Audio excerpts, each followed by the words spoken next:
Welcome to Amigos IAS. So మనం తెలంగాణకు సంబంధించిన సోషియో ఎకనామిక్ సర్వేని డిస్కస్ చేస్తున్నాం. సో ఇందులో పబ్లిక్ ఫైనాన్స్ అనే ఒక టాపిక్ ఉన్నది. అంటే ప్రభుత్వ వ్యయమని, ప్రభుత్వానికి వచ్చే రాబడి, వ్యయము, ప్రభుత్వం విత్త నిర్వహణ, వీటన్నిటినీ కలిపి అప్పులు, రుణాలు అన్నమాట. సో ఆదాయం అంటే రాబడి, వ్యయం, అప్పులు, ప్రభుత్వ నిర్వహణ, ఇవన్నీ కలిపి ప్రభుత్వ వ్యయంలో భాగంగా చూస్తారు. అయితే ఈ ప్రభుత్వ వ్యయం అనే ఒక టాపిక్ బడ్జెట్ ప్లస్ సర్వే రెండిట్లో కలిపి ఉన్నది. అండ్ మోర్ ఓవర్ మనకి సోషియో ఎకనామిక్ సర్వేలో ఇచ్చిన ఈ పబ్లిక్ ఎక్స్పెండిచర్ అనే టాపిక్ ఏదైతే ఉన్నదో, ఈ టాపిక్ మనకు ఇంటరీం బడ్జెట్, మధ్యంతర బడ్జెట్ను బేస్ చేసుకొని ఇచ్చింది. సో కాబట్టి చాలా మేరకు డేటా మనకు బడ్జెట్లో మారిపోయిన నేపథ్యంలో, సో తర్వాత రానున్న రోజుల్లో దాన్ని ఏది మీకు అవసరం, ఏది మీకు అనవసరం అన్నది బేరీజ్ వేసుకొని ఆ టాపిక్ కూడా అందిస్తాం. సో అందుకని ఆ టాపిక్ తర్వాత ఉన్న వ్యవసాయ రంగానికి సంబంధించిన టాపిక్ అన్నమాట. మనం ఈ సెషన్లో అగ్రికల్చర్ సెక్టార్కు సంబంధించినవి చూద్దాం. సో వ్యవసాయ రంగానికి సంబంధించిన మొత్తం టాపిక్ ఈ ఒక్క సెషన్లోనే మీకు వస్తుంది. సో చూడండి. So sectoral composition of GSVA at current prices for Telangana. So ఇది ఆల్రెడీ మీకు గతంలో చూపించిన అంశమే. ఓకే, సో ఏ రంగం ఎంత వాటాను కలిగి ఉందని. సో 2023-24 ముందస్తు అంచనాల్లో కాన చూస్తే మనకు తెలంగాణలో సేవా రంగం నుంచి 65.7, పరిశ్రమల రంగం నుంచి 18.5 అండ్ వ్యవసాయ రంగం నుంచి 15.8. రైట్, ఇది గతంలో చూపెట్టిందే. ఇప్పుడు ఇది మనకు కొత్తగా వచ్చింది. సో ఏ విధంగా మనకు ప్రశ్నలు వస్తాయి, ఈ టాపిక్ని ఫోకస్ చేద్దాం. అగ్రికల్చర్ అండ్ అలైడ్ యాక్టివిటీస్ అంటే వ్యవసాయము, వ్యవసాయ అనుబంధ రంగాలు. వ్యవసాయ రంగంలో ఏమేమి ఉంటాయి మనకు? పంటలు, లైవ్ స్టాక్ అంటే పశు సంపద, forestry అడవిలు, fishing Matsya Sampada.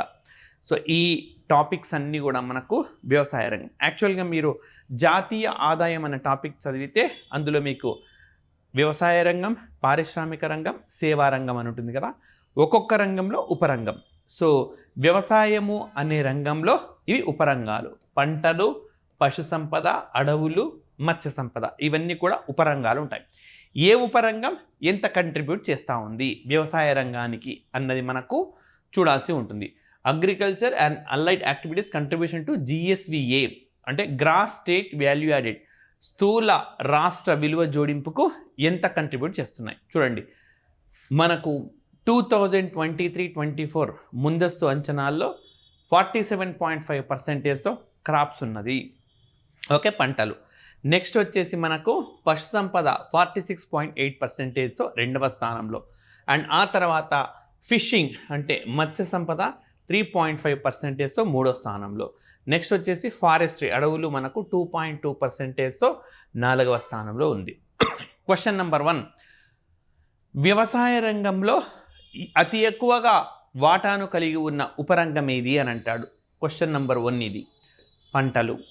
Question number 2, వ్యవసాయ రంగంలో ఉపరంగాలను ఎక్కువ వాటా నుంచి తక్కువ వాటాకు అమర్చండి. సో ఏ విధంగా అమరుస్తాం మనము?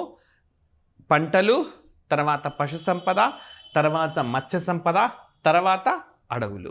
సో ఇక్కడ ఒక పాయింట్ గమనించండి, తెలంగాణ అన్నది తీర రాష్ట్రం కానే కాదు. రైట్, సో తెలంగాణ అన్నది ఒక ల్యాండ్ లాక్డ్ స్టేట్, భూపరివేష్టిత రాష్ట్రము అయినప్పటికీ మత్స్య రంగంలో మంచి స్థితిని కలిగి ఉంది. సో అది గుర్తించాలి. సో 2 క్వశ్చన్స్ పాసిబిలిటీ ఉన్నాయి మనకు. ఎక్కువగా కంట్రిబ్యూషన్ ఉన్నది ఏది, అండ్ ఎగువ నుంచి దిగువకు అమర్చండి. రైట్, నెక్స్ట్ ఇక్కడ ఉన్న టాపిక్ ఏదైతే ఉన్నదో గ్రూప్ 1 మెయిన్స్ రాసేటప్పుడు మీరు యాజ్ ఇట్ ఈస్గా వినియోగించుకోవచ్చు. సో ఏం చెప్తున్నాడనంటే the contribution of crop sector to Telangana's GSDP at current prices has decreased. So మనకు 2022-23తో పోలిస్తే 2023-24 అడ్వాన్స్డ్ ఎస్టిమేట్స్లో మనకు ఈ పంటల రంగము వాటా 1% తగ్గిందంట. అంటే మనకు 8.5% ఉండింది గతంలో, ఇప్పుడు 7.5%కు తగ్గింది. తగ్గింది అంటే కారణం ఏంటి? సో ఇక్కడ మీకు నేను చెప్పదలుచుకుంది ఏంటంటే ఇక్కడ కారణము జనరల్గా కారణం ఉన్నది. ఈ ఒక్క సంవత్సరానికి మాత్రమే కాదు, ప్రతి సంవత్సరానికి జనరల్గా ఉండే కారణం ఇది. ఏంటది అంటే డిలేయిడ్ మాన్సూన్. కేవలం 17 రోజులు మాత్రమే, 17 రోజులు మాన్సూన్ మనకు జాప్యం జరిగింది. సో దీని మూలంగా మనకు పంట దిగుబడి అనేది తగ్గింది. పంట దిగుబడి తగ్గడం అన్నది నథింగ్ బట్ వాటాను కోల్పోయినాం. Next rainfall variability. సో వర్షపాతంలో ఉండే హెచ్చు తగ్గులు అన్నమాట. సో వర్షపాతంలో ఉండే హెచ్చు తగ్గులు కూడా ఇంపాక్ట్ చేశాయి. పర్టికులర్లీ మనకు డ్రై క్రాప్స్, పొడి పంటలు ఏవైతే ఉంటాయో రెడ్ గ్రామ్ కానీ, మైస్ కానీ, బెంగాల్ గ్రామ్, ఇవి మనకు ఎఫెక్ట్ చూపెట్టినాయి. Next dry spells and water issues. ఈ విధంగా పొడిగా ఉండే ఈ వర్షాల వల్ల కానీ, లేదా భూమి లోపల నీటి స్థాయి తగ్గిపోవడం వల్ల కానీ, మనకు ముఖ్యంగా కృష్ణా బేసిన్లో ఈ విధంగా తగ్గిపోవడం వల్ల పంట దిగుబడి ప్రభావం చూపెట్టింది. సో మరి మెయిన్స్లో ఏంటి ఉపయోగం, జాగ్రఫీలో ఉపయోగం. సో తెలంగాణలో, నాట్ ఓన్లీ తెలంగాణ, భారతదేశంలో వ్యవసాయ రంగం అన్నది ఒక జూదం, వ్యాఖ్యానించండి అన్నారు అనుకోండి. లేదా తెలంగాణలో పంటల లేదా వ్యవసాయం సాగు ప్రధానంగా దేనిపై ఆధారపడి ఉంది అని అంటే మాన్సూన్ పైన ఆధారపడి ఉంది, రైట్. సో ఈ ఋతుపవనాలు రాకపోవడం కాదు, ఈవెన్ జాప్యం జరిగిన, ఆలస్యం జరిగిన ఆ ప్రభావం పడుతుంది. సో పంటల వాటా తగ్గిపోతుంది. సో జాగ్రఫీలో మనం గ్రూప్ 1 మెయిన్స్లో ఉపయోగించుకోవచ్చు ఈ పర్టికులర్ అంశాన్ని. ఈ సర్వేలో యాస్టిస్గా ఇచ్చింది. నెక్స్ట్ వచ్చేసి ల్యాండ్ యూస్ ప్యాటర్న్, అంటే ఏ విధంగా భూమిని వినియోగిస్తున్నారు, భూ వినియోగత ఏ విధంగా ఉన్నది తెలంగాణలో. సో నెట్ సోన్ ఏరియా మనకు 52.61%. నెట్ సోన్ ఏరియా అంటే పూర్తిగా మనకు వ్యవసాయం ఎంత సాగుతున్నది, రైట్. పంట మనకు ఎంత భూమిలో పంట పండిస్తున్నా అంటే 52.61%. నెక్స్ట్ మనకు హైయెస్ట్ 24.7%తో ఫారెస్ట్ ఏరియా ఉన్నది. ఆ తర్వాత మనకు land put to non agriculture use, వ్యవసాయేతర అవసరాలకు 7.62. Next fallow land. Fallow land అని అంటే మనకు బీడు భూమి అని అర్థము. బీడు భూమిని ఫ్యాలో ల్యాండ్ అంటారు. సో 5.78% ఉన్నది. Next barren and uncultivable land. Barren అని అంటే బంజరు భూమి, వ్యవసాయానికి యోగ్యము కాని భూమి. సో అది ఎంత ఉన్నది అని అంటే 5.42%. Next culturable waste and others. So ఇతర వృధాగా ఉన్నది 3.87%. సో మనం ఏమని అడగవచ్చు ఇందులో, మనకు ముఖ్యంగా తెలంగాణలో నికరంగా సాగులో ఉన్న భూమి ఎంత అని చెప్పి అడగవచ్చు. ఎంత ఉన్నది మనకు 52.61% ఉన్నది. లేదా ఆరోహణ క్రమంలో అమర్చండి అని చెప్పి కూడా అనవచ్చు. నెట్ సోన్ ఏరియా, తర్వాత అడవి ఏరియా ఉన్నది. ఆ తర్వాత మనకు వ్యవసాయేతరానికి వినియోగించే భూమి ఉన్నది. ఆ తర్వాత మనకు ఫ్యాలో ల్యాండ్ అంటే మనకు బీడు భూమి ఉంది. సో ఫ్యాలో ల్యాండ్ అని అంటే బీడు భూమి అర్థం, బీడు భూమి. సో మనకు ఈ సోషియో ఎకనామిక్ సర్వే తెలుగులో కూడా వచ్చినాక ఈ తెలుగు మీడియం ఆస్పిరెంట్స్కి ఈజీ అవుతుంది. అంతవరకు మీరు ఎక్స్ప్లెనేషన్ వినండి. సో బుక్ వచ్చినాక ఇంకా తొందరగా మీరు నేర్చుకునేందుకు అవకాశం ఉంటుంది. మరి ల్యాండ్ హోల్డింగ్ ప్యాటర్న్, ఏ భూమి ఎవరి దగ్గర ఎక్కువ ఉన్నది. సో ఇది చాలా సెలెక్టివ్గా డేటాను గుర్తుపెట్టుకోవాలి. సోషియో ఎకనామిక్ ఇష్యూస్ రాసేటప్పుడు కూడా దీన్ని వినియోగించుకోవచ్చు. చూడండి, మార్జినల్ అండ్ స్మాల్. మార్జినల్ అంటే 2.47 ఎకర్స్ కంటే తక్కువ ఉంటే మార్జినల్ అంటే ఉపాంత రైతు. స్మాల్ చిన్న రైతు 2.48 నుంచి 4.94 వరకు. సో ఉపాంత చిన్న ఇద్దరు రైతుల వద్ద 91% భూమి ఉన్నది. అంటే మొత్తం 100 యూనిట్ల భూమి ఉంటే, సో ఇది వ్యవసాయ భూమి, ఇందులో 91% ఉపాంత చిన్న రైతుల వద్ద ఉన్నది. సో 68.7 నుంచి 22.7% మధ్య వారికే ఉంది, రైట్. సో ఇది అన్నమాట మనకు. ఇంకా మిగతావి చాలా తక్కువలో ఉన్నది. అందరికంటే ఎక్కువ భూమిని కలిగి ఉన్న రైతులు ఎవరు అని అంటే ఉపాంత రైతులు అని చెప్పి మీరు చెప్పుకోవచ్చు. వారి ఉపాంత రైతులు అన్నమాట, మార్జినల్ అని అంటాం. సో ఈ విధంగా ల్యాండ్ హోల్డింగ్. మరి ఇది ఎక్కడి సెన్సెస్ అని అంటే మనకు 11వ వ్యవసాయ గణాంకాలు 21-22లో ఇచ్చిన దాని ప్రకారం మీరు రైట్ ఈ తెలంగాణ ప్రభుత్వం అమలు చేయబోతున్న రైతులకు సంబంధించిన వివిధ పథకాల్లో ఇలాంటి డేటాను వినియోగించుకోవాల్సి వస్తుంది. పథకాలను కూడా అంటే వ్యవసాయ రంగంలోని పథకాలను కూడా ఇదే సెషన్లో మనం డిస్కషన్ చేద్దాం, రైట్. అండ్ నెక్స్ట్ వచ్చేసి green zone area in Telangana for 21, 22 and 22, 23. So చూడండి, ఇక్కడ ఇంగ్లీష్ అయినా సరే వానాకాలం అని వాడారు, వానాకాలం యాసంగి మొత్తం, రైట్. సో వానాకాలంలో మనకు 142 lakh ఎకర్స్లో, సో ఈ 21, 22 కాకుండా డైరెక్ట్ 22, 23 డేటాను గుర్తుపెట్టుకోండి. 147 lakh ఎకర్స్, 147 లక్షల ఎకరాల్లో మనకు వానాకాలంలో పంటలు పండిస్తే యాసంగికి వచ్చేసరికి 75 లక్షల ఎకరాలు. సో టోటల్గా మనకు 222 అయ్యింది. ఓకే, సో వ్యవసాయం ఇంత లక్షల ఎకరాల్లో వ్యవసాయం సాగులో ఉన్నది, రైట్. సో ఎక్కడ ఎక్కువ ఉంది అట్లా అంటే మనకు వానాకాలంలోనే ఎక్కువగా సాగవుతున్నది, ఏది యాసంగితో పోలిస్తే. అండ్ నెక్స్ట్ వచ్చేసి మరి ఏ పంటలను ఎక్కువగా మనం పండిస్తున్నాం, ఇక్కడే మనకు క్వశ్చన్స్ అనేవి ఉంటాయి. సో వానాకాలం కనుక తీసుకుంటే మనం వానాకాలం తీసుకుంటే ప్యాడీ 43.79%, బట్ డైరెక్ట్గా 2021-23 గుర్తుపెట్టుకోండి 44.30%. సో క్వశ్చన్ ఇట్లా ఉంటుంది, వానాకాలంలో తెలంగాణలో అతి ఎక్కువగా ఏ పంటను పండిస్తున్నారు అంటే ప్యాడీ. సో మీకు ఇంకోటి చెప్తున్నాను, ఇక్కడ వానాకాలం మాత్రమే కాదు, యాసంగిలో కూడా ఇదే ఎక్కువ పంట మనకు. సో మనకు బ్లైండ్గా వానాకాలమైన ఏసంగి అయినా తెలంగాణలో నేరుగా మనం చెప్పాల్సిన ఆన్సర్ ఏంటనంటే ప్యాడీ, ఓకే, వరే. నెక్స్ట్ వచ్చేసి సెకండ్ ప్లేస్ మనకు వానాకాలంలో కాటన్ వచ్చేసింది. థర్డ్ వచ్చేసి మనకు మైస్, ఓకే, మొక్కజొన్న. ఇంకా తర్వాత మనకు రెడ్ గ్రామ్, ఆ తర్వాత సోయాబీన్ ఉన్నది.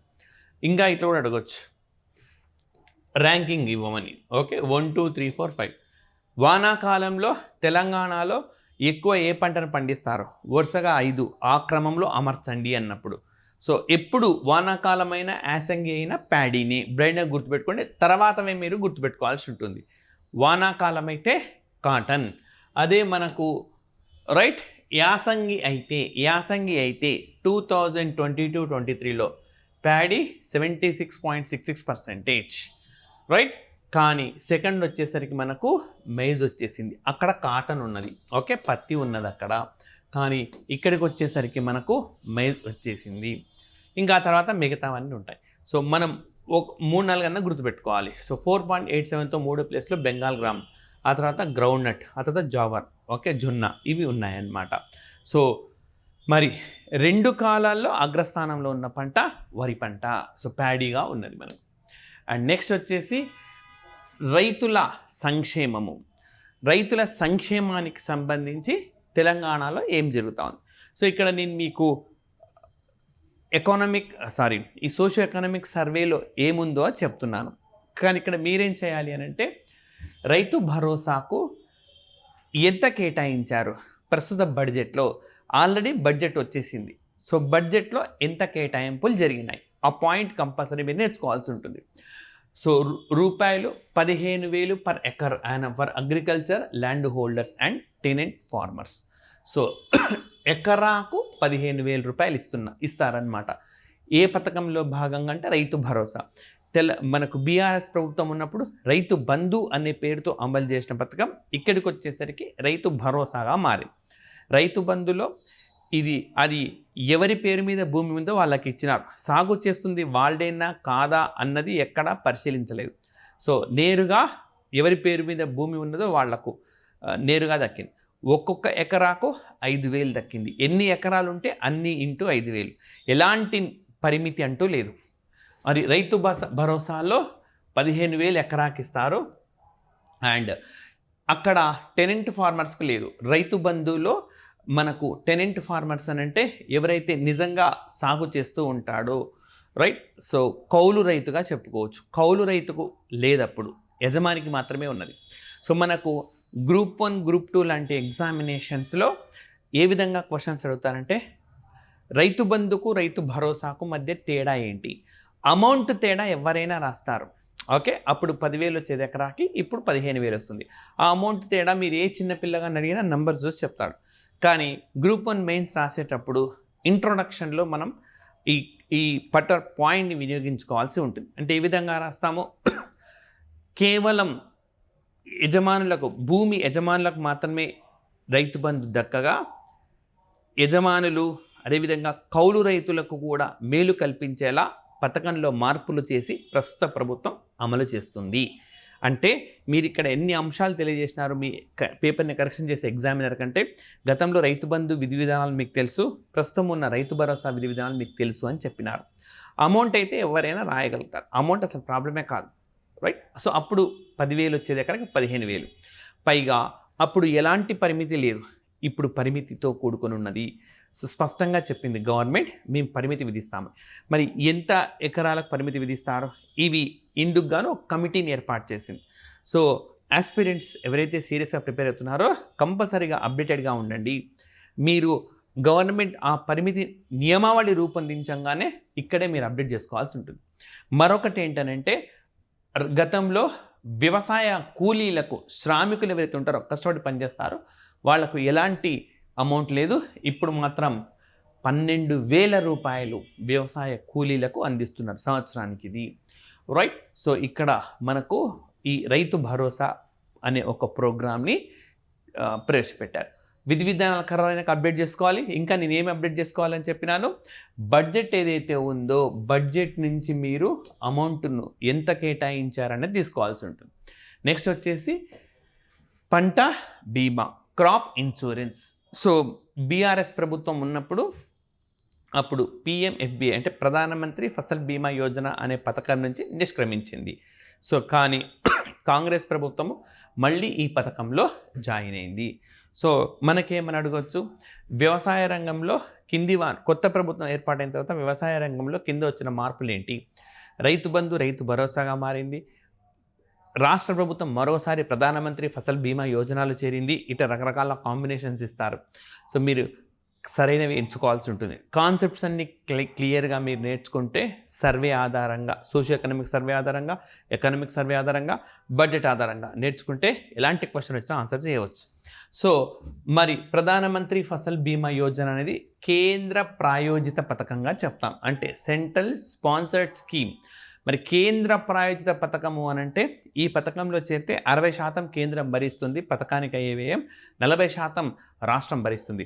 అసలు ఈ ప్రధానమంత్రి ఫసల్ బీమా యోజనలో ఏంటంటే ప్రీమియంను ప్రభుత్వాలే చెల్లిస్తాయి. ప్రీమియం ఇప్పుడు మీకు ఇన్సూరెన్స్ అంటే ఐడియా ఉండి ఉంటుంది. ఇన్సూరెన్స్లో ఏంటి, ఫర్ ఎగ్జాంపుల్ మీరు ఒక పాలసీ తీసుకున్నారు, డబ్బులు ఎవరు కడతారు? మీరే కడతారు. కానీ ప్రధానమంత్రి ఫసల్ బీమా యోజనలో రైతు చాలా తక్కువ అమౌంట్, ₹1, ₹2 మాత్రమే పే చేస్తాడు. మిగతా అమౌంట్లో 60% కేంద్ర ప్రభుత్వం, 40% రాష్ట్ర ప్రభుత్వం చెల్లిస్తాయి. అలాంటి పథకంలో మరొకసారి చేరారు. మరి ఇంకా ఏమున్నాయి అడ్వాంటేజెస్ అనంటే, అన్ని రకాల విపత్తులకు బీమా వర్తిస్తుంది. అదేవిధంగా ఈవెన్ మనకు ఋతుపవన వ్యవస్థలు బాగా లేకున్నా సరే, విఫలమైనా సరే ఆదుకుంటుంది ఈ పథకం. సో అంటే మీకు స్టార్టింగ్లో చెప్పినాను, కేవలం 17 రోజులు మాత్రమే జాప్యం జరగడం వల్ల పంట షేర్లో, వాటాలో తగ్గింపు అనేది మనం చూసినాం. సో కాబట్టి విపత్తుల వేళ ఆదుకుంటుంది, రైట్. సో ఇంకా మనకు ఆధునిక technology, okay, latest technology, drone technology కూడా వినియోగిస్తారు. పంట నష్టాన్ని శాస్త్రీయ పద్ధతిలో అంచనా వేయడం కోసం వీళ్ళు డ్రోన్లను కూడా వినియోగిస్తారు ప్రధానమంత్రి ఫసల్ బీమా యోజనలో. మరి ఇంతటి కీలకమైన పథకంలోంచి బీఆర్ఎస్ పథకం ఎందుకు వెళ్ళిపోయిందంటే, బీఆర్ఎస్ రాష్ట్ర ప్రభుత్వంగా చాలా రాష్ట్ర ప్రభుత్వాలు వెళ్ళిపోయినాయి. ఆ మాటకు వస్తే ఒకప్పుడు గుజరాత్ ప్రభుత్వం కూడా వెళ్ళిపోయింది. అంటే గుజరాత్లో కూడా బీజేపీ ఉన్నది, ఆ ప్రభుత్వం కూడా వెళ్ళిపోయింది. బీఆర్ఎస్ ప్రభుత్వము వ్యవసాయ LIC తోటి కలిసి సొంత ఒక పంటల బీమా పథకాన్ని అమలు చేసిందనమాట, ఓకే, బీఆర్ఎస్ ప్రభుత్వం. సో అక్కడ కూడా ప్రీమియం రాష్ట్ర ప్రభుత్వమే చెల్లించింది. సో ఇవి మనకు క్రాప్ షేర్కు సంబంధించింది సమాచారం. నెక్స్ట్ వచ్చేసి రైతు నేస్తం. సో ఈ రైతు నేస్తం అనేది రైతులకు పూర్తి స్థాయిలో అవగాహన కల్పించేందుకు అన్నమాట. గత ప్రభుత్వం రైతు వేదికలను నిర్మించింది రైతులు చర్చించుకోవడానికి, రకరకాల అవసరాల కోసం. ఇదే రైతు వేదికలలో రైతు నేస్తం అని తీసుకొని వచ్చి వ్యవసాయ శాస్త్రవేత్తలు నేరుగా హైదరాబాద్లోనో లేకుంటే వ్యవసాయ యూనివర్సిటీల్లో ఉంటూ నేరుగా వాళ్ళు ఇంటరాక్ట్ అవుతారు. ఈ రైతు నేస్తాన్ని ప్రొఫెసర్ జయశంకర్ అగ్రికల్చర్ యూనివర్సిటీ సహాయంతో అమలు చేస్తూ ఉంది రాష్ట్ర ప్రభుత్వం. సో మనకు అడగవచ్చు, ఏ పథకాన్ని మనకు రైతు నేస్తం, ఏ పథకాన్ని తెలంగాణ ప్రభుత్వము ప్రొఫెసర్ జయశంకర్ యూనివర్సిటీతో కలిసి అమలు చేస్తుంది అని అంటే రైతు నేస్తంతో కలిసి అమలు చేస్తూ ఉన్నది. నెక్స్ట్ క్రాప్ లోన్ వెయివర్ అంటే పంట రుణాలను మాఫీ చేయడం అన్నమాట. సో 2 లక్షల వరకు ఏవైతే రుణాలు ఉన్నాయో వారికి ఆ రుణమాఫీ అనేది హామీ ఇచ్చింది. హామీ ఇచ్చిన మేరకు 2 విడతల్లో రైట్ ఇది పూర్తయిపోయింది 2 విడతల్లో రైట్. నెక్స్ట్ ఇవి మనకు పంటల రంగానికి సంబంధించింది ఒక ఉపరంగం. ఇంకా ఎగ్జామినేషన్ పాయింట్ ఆఫ్ వ్యూలో ముఖ్యమైన ఉపరంగాలను ఏదైతే సర్వేలు ఇచ్చారో దాన్ని డిస్కస్ చేస్తున్నాం. ఫారెస్ట్ అండ్ ఎన్వైరన్మెంట్, అడవులు, పర్యావరణం. మరి తెలంగాణలో 2939 ఈ వృక్షాలకు సంబంధించిన రకాలు, 365 పక్షి జాతులు, 103 మనకు క్షీరద జాతులు, 28 సరీసృప జాతులు కనపడతాయి. సో ఈ టాపిక్ను, ఈ పాయింట్ను మీరు ఖచ్చితంగా జీవ వైవిధ్యం, తెలంగాణలో జీవ వైవిధ్యం అని ఎప్పుడైనా డిస్కస్ చేస్తూ ఉంటే వినియోగించుకోవచ్చు రైట్. సో అంటే తెలంగాణలో ఇంత వైవిధ్యం ఉంది, ఈజీ గుర్తుపెట్టుకోవచ్చు. 2939 ప్లాంట్ స్పీషీస్, సంవత్సరంలో 366 రోజులు, జస్ట్ ఒక రోజు తక్కువ 365, అండ్ 100కు ఒక 3 ఎక్కువ రైట్. సో ఈ విధంగా ఈజీగా గుర్తుపెట్టుకోవచ్చు నంబర్స్ అనేవి మనము రైట్. అండ్ ఇంత వైవిధ్యం అనేది తెలంగాణలో కనిపిస్తుంది. నెక్స్ట్ వచ్చేసి మనకు 12 రైట్, 2 కాదు 12 రక్షిత ప్రాంతాలు, 12 ప్రొటెక్టెడ్ ఏరియాస్. ఇందులో మనకు 9 వైల్డ్ లైఫ్ శాంక్చురీస్ అంటే వన్య ప్రాణి సంరక్షణ కేంద్రాలు 9 ఉంటాయి, 3 జాతీయ పార్కులు ఉన్నాయి. సో ఇవన్నీ కలిపి 5692.48 స్క్వేర్ కిలోమీటర్స్ మేర విస్తరించి ఉన్నాయి. సో ఇవి నేరుగా మనకు డేటా రూపంలో కింది వానిలో సరైనవి అని చెప్పి డేటా అడుగుతారు మనకు. సో కంపల్సరీగా డేటాను గుర్తుపెట్టుకోవాలి. సర్వేలో ఇచ్చిన డేటా ఇట్లాంటివి ఎగ్జామినేషన్కు చాలా ముఖ్యము రైట్. అండ్ నెక్స్ట్ వచ్చేసి మనకు తెలంగాణ మొత్తం 1,12,077 స్క్వేర్ కిలోమీటర్స్ ఉంటే ఇందులో ఫారెస్ట్ ల్యాండ్స్ అటవీ భూములు 26,969 స్క్వేర్ కిలోమీటర్స్ ఉన్నది, అంటే 24%. సో ఇప్పుడు చూడండి, తెలంగాణలో అడవులను పెంచాల్సిన అవసరం ఏమున్నది అని అంటే, సాధారణంగా లేదా తెలంగాణలో అడవుల పరిరక్షణ ఎందుకు అవసరం అని అంటే, సాధారణంగా ఏ దేశంలో అయినా ఏ ప్రాంతంలో అయినా దాని మొత్తం భౌగోళిక విస్తరణలో 33% మేర అడవులు ఉంటే ఆరోగ్యకరమైన వాతావరణము ఉంటుంది. తెలంగాణలో ప్రస్తుతం 24% మాత్రమే ఉండడంతో చెట్ల పెంపకానికి, అడవుల విస్తరణకు, అడవుల పరిరక్షణకు సంబంధించిన పథకాలు అవసరమవుతాయి. పైగా తెలంగాణలో వైవిధ్యం అనేది ఉంది. 2939 చెప్పినాను కదా ఇంతకుముందు, అన్ని వృక్ష జాతులు, అదేవిధంగా అనేక పక్షి జాతులు, ఓకే 365 పక్షి జాతులు, 103 క్షీరద జాతులు, 28 సరీసృప జాతులు ఉన్నాయి. ఇవన్నీ కూడా అటవీ జీవనం పైన ఆధారపడి ఉన్నాయి. ఎన్నో గిరిజన సామాజిక వర్గాలు అడవులే తమ జీవనోపాధిగా మార్చుకున్నాయి. ఈ నేపథ్యంలో అడవుల పరిరక్షణ తెలంగాణకు అత్యంత కీలకం.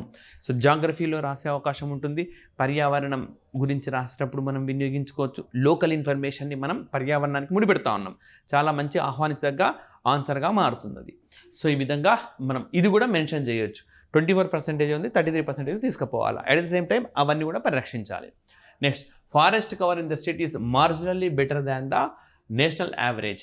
సో జాతీయ స్థాయిలో మనకు అన్ని రాష్ట్రాల్లో కలిపితే మన దేశంలో మొత్తం ఎంత ఉండాలి, మన దేశ భూభాగానికి 33% అడవులు ఉండాలి, కానీ 21.34% ఉన్నది. కానీ తెలంగాణలో 24%. ఇది సరిపోదు, కానీ జాతీయ స్థాయి కంటే మనం మెరుగైన స్థితిలోనే ఉన్నాము అని చెప్పుకోవచ్చు. Next, the income generated from the forest sector in Telangana state was 26.54 crore. So మనకు అటవీ రంగం నుంచి తెలంగాణకు ఎంత అమౌంట్ వస్తుందంటే 26.54 కోట్లుగా. సో ఈ పాయింట్ కూడా యాడ్ చేయొచ్చు. ఇంతకుముందు ఇంట్రడక్షన్ చెప్పాను కదా అది.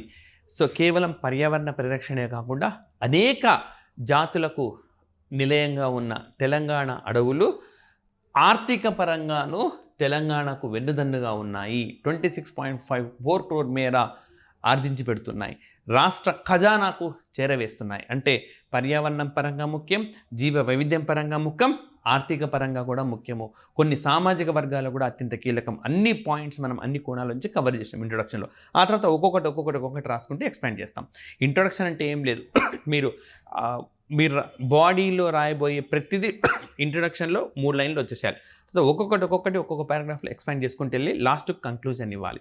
అది మీరు ఎస్ఏ రాసిన అంతే, ఆన్సర్స్ రాసిన అంతే. అందుకే ఈ సర్వే లాంటి సమాచారాన్ని మనం వినియోగించుకోవాలి. Next, for the year 2021-22 30.06 crore for the year, and 2020-23 15% of 13.26. So ఈ 2021-22కు మనకు 30.06 కోట్ల మేర ఇది 26.54 crore అనేది 21-22కు, 22-23కి 30.06 crore. సో పెరిగిందనమాట, రైట్. 13.26% మేర ఆదాయం అనేది అటవీ నుంచి పెరిగింది. మరి వన మహోత్సవం, రైట్. సో తెలంగాణలో అడవుల పెంపునకు సంబంధించి అమలవుతున్న పథకం ఏది అంటే వన మహోత్సవ పథకం. సో ఇది ప్రస్తుతం 24% ఉంది కదా, దీన్ని 33% తీసుకుపోవడం కోసం ఉద్దేశించింది వన మహోత్సవం. సో అలా డిస్కస్ చేసినాం. సో మరి మనకు లక్ష్యాలేంటి, సాధించింది ఏంటి? 2022-23లో 1954 టార్గెట్ అయితే 2293 టార్గెట్ను మించిపోయినాం. అదే మనం 23-24కి వస్తే 1920 అయితే 1807 లక్ష్యాన్ని చేరుకోలేకపోయినాం. సో సరే, ఒక్కొక్కసారి లక్ష్యాన్ని అధిగమించవచ్చు, ఒకసారి అధిగమించకపోవచ్చు, రకరకాల కారణాలు అయి ఉండవచ్చు. బట్ ఆ దిశగా అయితే మనం వెళ్తూ ఉన్నాం, 33% సాధించడమే లక్ష్యంగా వెళ్తూ ఉన్నాం అన్నమాట. And next, mitigating human wild life conflict, అంటే మనిషి జంతు సంఘర్షణను నివారించడం. సో ఇప్పుడు ఏంటంటే పంట పొలాల్లోకి మనకు ఏనుగులు దాడి చేస్తాయి. సో తెలంగాణ రాష్ట్రంలో అంత పెద్దగా సమస్యలు ఉంటున్నాయి, బట్ అంత పెద్దగా ఏం లేదు. బట్ కేరళ, తమిళనాడు ఇది చాలా పెద్ద సమస్య. అందుకే కేరళ రాష్ట్రం ఇప్పటికే మనిషి జంతు ఈ తగాదా ఏదైతే ఉందో, కాన్ఫ్లిక్ట్ ఏదైతే ఉందో, దీన్ని రాష్ట్ర స్థాయి విపత్తుగా ప్రకటించింది ఆల్రెడీ, రైట్. మరి state government has enhanced payment of compensation for each human death from existing 5 lakh to 10 lakh. అంటే యాక్చువల్గా జంతువు వల్ల మనిషి చనిపోతే గతంలో 5 లక్షలు వచ్చేవి, ఇప్పుడు దీన్ని 10 లక్షలకు పెంచుతూ ప్రభుత్వం నిర్ణయం అయితే తీసుకుందన్నమాట, రైట్. సో ఇది మనకు మొత్తం వ్యవసాయ రంగాన్ని ఒకే సెషన్లో మీకు అందించినాం. నెక్స్ట్ తర్వాత ఉన్న టాపిక్ మనకి సోషల్ ఇన్ఫ్రాస్ట్రక్చర్ అండ్ వెల్ఫేర్, అంటే సామాజిక మౌలిక సదుపాయాలు, సంక్షేమం అనే టాపిక్ ఉన్నది, చాలా ఇంపార్టెంట్ టాపిక్. సో అది మేము మీకు అందిస్తాం, right. Thank you very much.